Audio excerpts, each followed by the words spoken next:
So yeah, my name is Claire Muse, and if I am being like perfectly honest with you, I never ever believed that I would be the one up here with the microphone because for like the majority of my life I did anything I possibly could to avoid a mic. But when I was like your age or a little older, actually definitely older because this only changed a little bit ago, at like Pine Hills or Beloved, I would always watch the speakers and listen to them and think about how cool it would be to be able to be up there and talk to people about like the good news. But I always just kind of let that like thought slip away because I never actually thought that I could do it because I just didn't think I'd be capable. So I was like, oh, that's not something in my comfort zone and I'll never do it.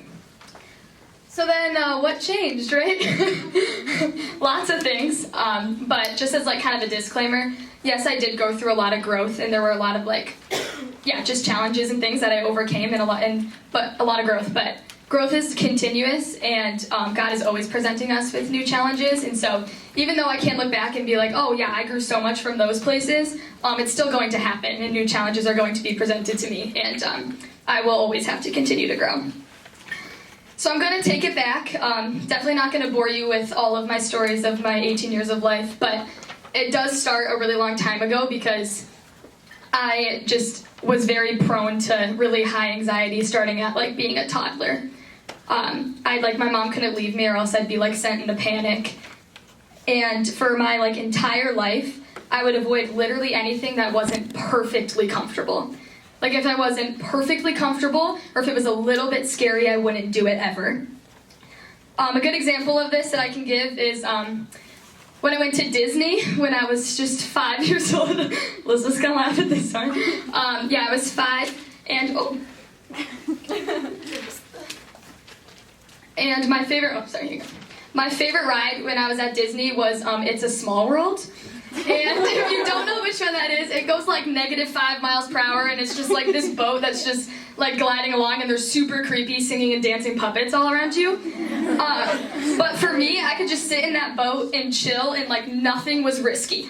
It wasn't risky at all. I mean, now that would probably be the one that would be the scariest to me because of the puppets. But nothing was risky at all. The boat was just gliding. And I cried. I saw my eyes out the entire Haunted Mansion from start to finish. So I spent most of my time at Disney bouncing back and forth between the carousel, there's so much movement, and It's a Small World. And so yeah, that's just definitely how I was, and it's because it was just a little bit risky to me.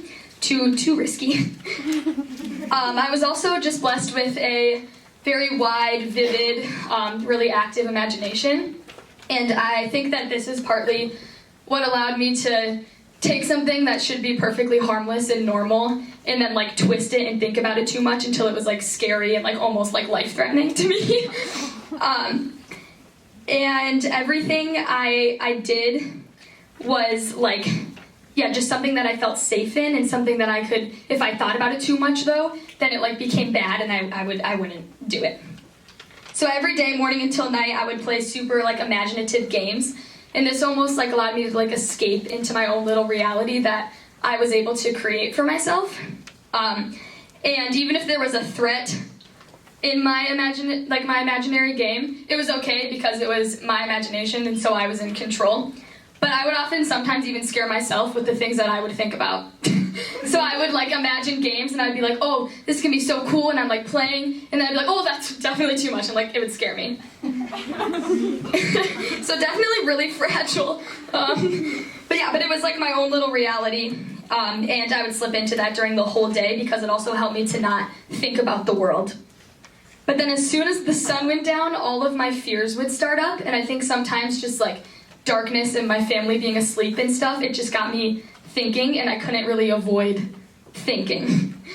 I started having a hard time sleeping when I was probably 4 or 5 years old, and I would spend most of my nights up and like crying and shaking, and eventually I would go into my parents' room and sleep with them.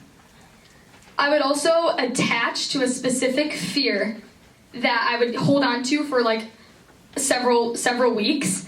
And so like for instance, for several weeks when I was a kid, I just was convinced I was going blind. And I would cry about that every night for weeks. And then a few weeks later, I was going deaf. Then a few weeks after that, I thought that I was going to die of dehydration in my sleep if I didn't get water in the middle of the night. And it was almost as if, like, I loved my life so much during the day and I had so much fun in my games and stuff that, like, when night came, I was so scared of anything happening that was going to make my life hard or difficult or just make me afraid. And so that's why I would attach to a different fear. And I always felt like I was unsafe or like my life was in harm or in harm's way. But does loving the life that I had because it was fun when I felt perfectly safe, but then becoming so afraid as soon as it got dark or as soon as anything went wrong, does that sound like I had any faith in God at all? No, obviously not. But of course, it's really, really difficult to have big faith when you yourself, right, are not so big. But what my faith was going to Mass with my family on Sundays and then praying with my parents before I went to bed. I believed in it because it was something my parents believed in, and of course my mom was never wrong. So that's why I believed it. But someday you have to take initiative of your faith and dive deeper and decide that you're actually believing it for yourself. So I had my faith was entirely in my parents and not at all in God. It took me until probably freshman, sophomore year to realize that what I was doing just wasn't working and I needed to seek more and to find more. But the middle school, high school years were extremely difficult for me because they almost opened me up to a new, like, realm of fears. So I wasn't mature enough or wise enough, and I didn't have a good relationship with the Lord in order to be able to grow out of a lot of the childhood fears I was facing. But then I was also my world was opening up to a lot of the evils in the world that I had been previously too innocent to even know of. And then also insecurity and fear of humiliation that you start to get when you're a teen also came in. So it was this horrible, overwhelming mixture of living my days in fear and insecurity, but then still at night crying because I was afraid of who knows what, right? And so, yeah, it was very overwhelming, and they all mixed together. I had so much insecurity, and it definitely controlled me in those years, and I was a really bad friend because of it. And I would often fall into talking really poorly about other people in an attempt to make myself look better. But guys, let me tell you, you never ever look good at making somebody else look bad. Amen. It doesn't work. Yep. You don't look good doing it. And I did it very, very often because I thought if I could draw positive attention to me and negative attention to others, then that's what was going to make me happy. I had zero confidence in my actual identity. I knew and I had heard my entire life that my identity was, like, in the fact that I was a daughter of God, but I never, like, consciously thought about that and then lived like I was a daughter of God. So I was a teenager, but still letting fear consume me. When I was 15, I, of course, had been introduced to the fact that I could have a personal relationship with Jesus. But the way that I saw God at this time was like a big guy in the clouds with a booming voice who was ready to, like, catch me as soon as I did anything wrong.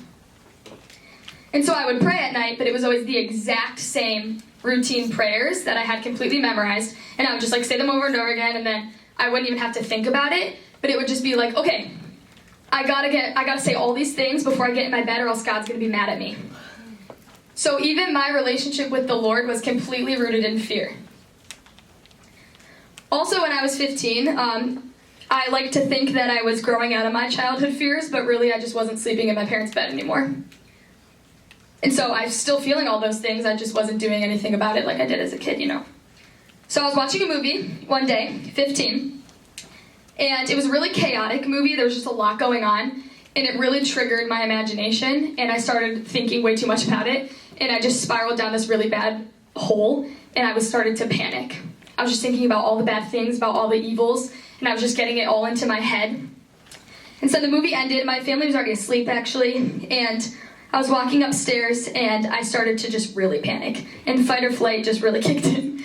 And I got dizzy, and everything was really overwhelming, and I didn't know what to do with myself, so I did what little me had always done, and I went to my parents' room, and I woke my mom up. And she just, like, sat with me, and she held me and held my hand and prayed with me. And I remember having this kind of, like, out-of-body feeling experience. I don't know, it's like, just came with this panic attack where it felt like my head was detached from my body, and I could, like, see my body but not control it. And it was a really scary feeling, and I felt really lonely. And this was the first night that I remember questioning everything. It was the first time I ever cried out to God, asking if he was really there. I slept on a top bunk during this time of my life, and my dad actually had to take my mattress and put it on the floor because I couldn't make it up my ladder. And I spent that night, often like I did as a kid, in fear, just up most of it, just like crying. But I didn't take anything to prayer because I didn't know if I wanted to try and talk to someone I didn't even know if I believed was there. So this wasn't a crisis like I would have at night as a kid. This became entirely a faith crisis. And this lasted for months. And my days were very foggy and hazy. I fell into this really bad slump. And I went back to being up for most of my nights. But unlike childhood me, I didn't like my days so much either.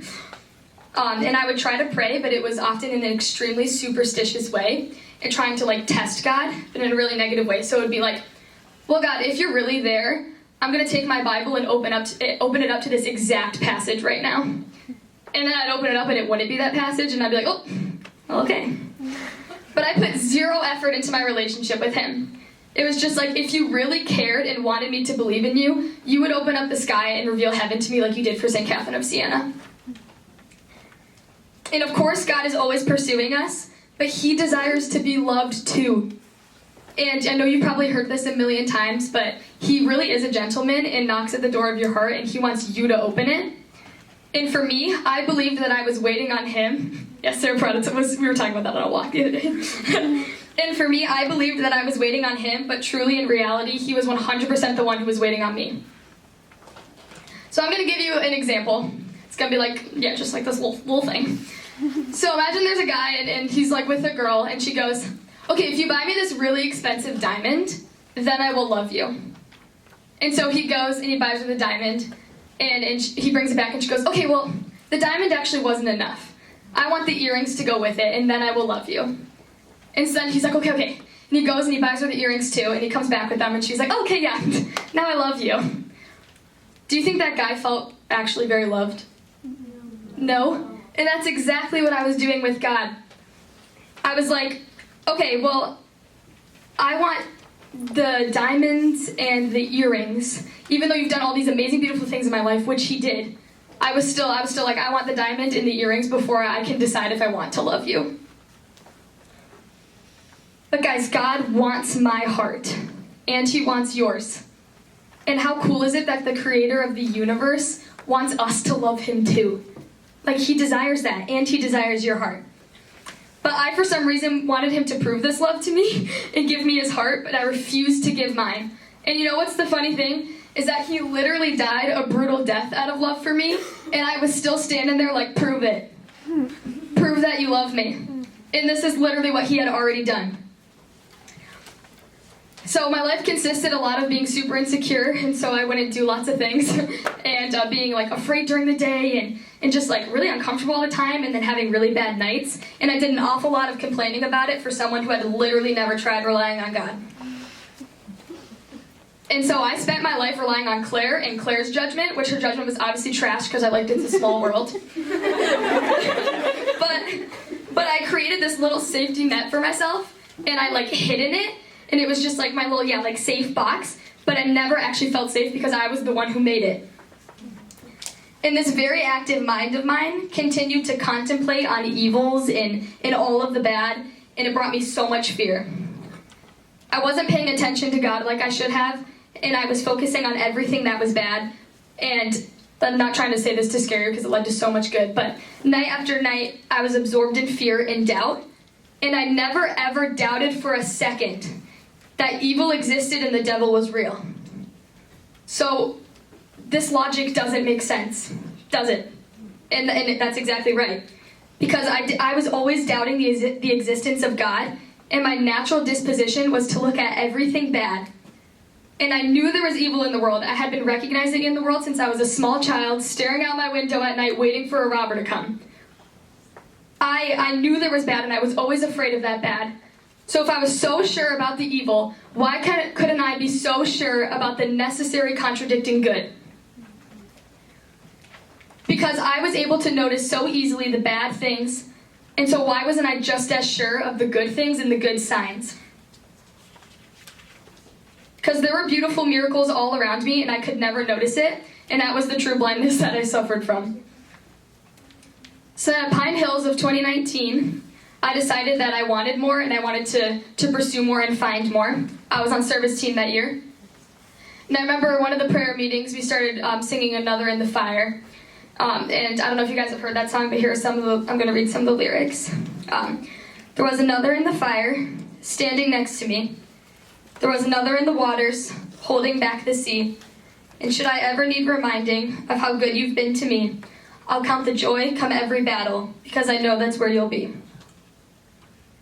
When we were singing this, God used my imagination that I have to just flood it with vivid images of so many of those nights that I spent up and afraid. Even nights that I didn't know that I remembered, but as soon as he put that image in my mind, I could remember it perfectly. And it was images of not just me being up and afraid those nights, but him with me. He was in that fire with me, and I never recognized it. Even when I was literally turning my back to him and saying that I didn't want him around, he was still with me those nights, and he was still so present in all of the things that I struggled with. So when I heard these words and God was blessing me with these images, I just broke down crying. And then since then, I left wanting to pursue something deeper and get to know him better. And so after that, I established an actual prayer time, and my relationship with him has been growing and evolving since. But, so he said but, I was acknowledging him in my life, and I was trying to get that together. But I was so attached to the idea of fear, and I was so attached to the almost adrenaline that being afraid gave me, and fear became my comfort zone. And it was almost as if I decided to grow out of this fear, it would be too much change for me. Because it was what I knew for so long, my entire life actually, and I was attached to it. I would never admit it. I'd be like, I struggle so much. But I was literally not getting rid of it because I was so attached to it. I was literally suspicious if something wasn't going wrong or if I wasn't afraid, and so I'd go out of my way to find something. It'd be like, why is everything right? Why am I happy? I have to make something up now. So I was trying harder in my faith, but I had very little confidence, and I was never leaving my comfort zone. So my childhood crises were mostly over. In the faith crisis, little hurdle that I went through, I was getting over it. But now there was a new crisis of identity. I knew that I was a daughter of God, like I said, but I definitely wasn't living it out. And I had a huge fear of failure, humiliation, and of being incapable. And some examples I can give is that, if I were in a classroom, I'd, squirm and avoid eye contact with the teachers that I didn't get called on, because, of course, it'd be, the worst thing in the world, right? And I also, if I was, with even really close friends, I would just pull I'll just watch and not learn a new game or play a new game. And I'd also, avoid a camera, at any cost. So, literally doing this would be my worst nightmare.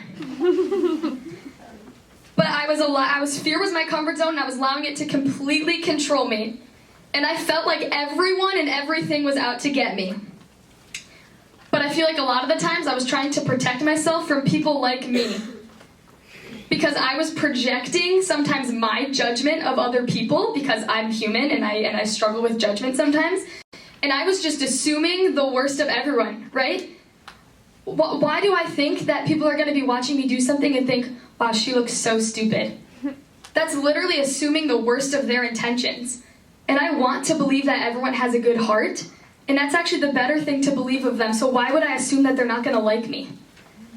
Right? Why would we assume that of others? And it took me a while to realize this. And there's no exact point where it clicked, but I feel like that's most of my life. It wasn't just one day everything's boom, and it all changed. It was just definitely baby steps. And acknowledging God was the first step, and then he was just helping me walk along and learn how to walk in my little baby steps. He was always there, just bringing me a little step by step by step. And so I had to grow a lot in confidence in the Lord, and like I said, being afraid that I wasn't capable was a big reason why I did nothing. But guess what I had to learn? I'm actually not capable. I'm literally not capable I'm not capable unless the Lord is in me, right? He's the reason that I am capable. I am nothing without him. And everything good that I do is the good of him in me. Amen. to rely on myself anymore. And that's what I mean by saying I'm not capable. Because it's like, if I'm just relying on myself and me and my judgment to do anything, then I'm not going to be probably very capable of doing it. I probably could, but not as well. And it's the Lord in me that makes me capable to do good things. And yeah, so I was just relying on myself only, and that never works. And I just welcomed a lot of peace in my life, but of course I still have my moments. But I wish that I had welcomed God into my life at a younger age. I was guarding myself even from Him. I was kind of just like, oh no, I'm actually comfortable without growth, and me and my fears are just going to sit in this corner, and please don't come find us. And I know the world is full of fear and anxiety, and I know sometimes it's just how our brains are wired, but it doesn't have to be that way. I think the world just tries to make us afraid a lot of the time, and hiding behind fear is never fulfilling.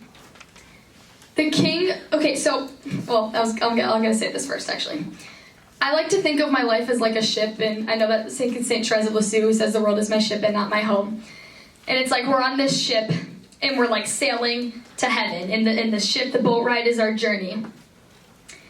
And Jesus is with us, and He's literally the perfect sailor. Like, He knows how to sail, He's got it. And I'm just like, oh, like, no thanks, I'll take it. And I'm sailing, and then I wonder why I'm so afraid when a storm comes or when the water gets rocky. It's because I literally don't know how to sail. And I'm going to be honest with you, I'm in a speech class right now. And in the beginning of the semester, I was like convinced I was dropping out of it because public speaking scares me so much. And I was like convinced, and then I was praying about it for a while, and I felt really peaceful that I was meant to stay in it. And the day after I decided to stay, Debbie comes up to me and goes, can you give a talk at Talitha Koum next week? And I was like, okay, Lord. You know, these are things that I would be presented with. And I'd be like, oh, like, actually, I like have a lot of anxiety, so no. But then I realized I don't have to say no. Like, I really don't. That was just something that I was hiding behind, and I can say yes to these opportunities because it allows God to use me in a way for His kingdom that I might never have known before. Amen. Amen. So stepping out of fear, trusting in the Lord, and welcoming peace is so freeing. And there are so many saints and people who went through so many difficult things but still had so much joy just because they knew God was in control. And I was always actually safe. Like, I never had any real threat, yet I always let fear control me and hold me back. And of course, I still have my ups and downs, and again, no matter how much growth you have, life is a journey, and the ship gets a little rocky. But even when our identity is placed in fear, like mine was, fear still doesn't win and never can, because He already did. Thank you.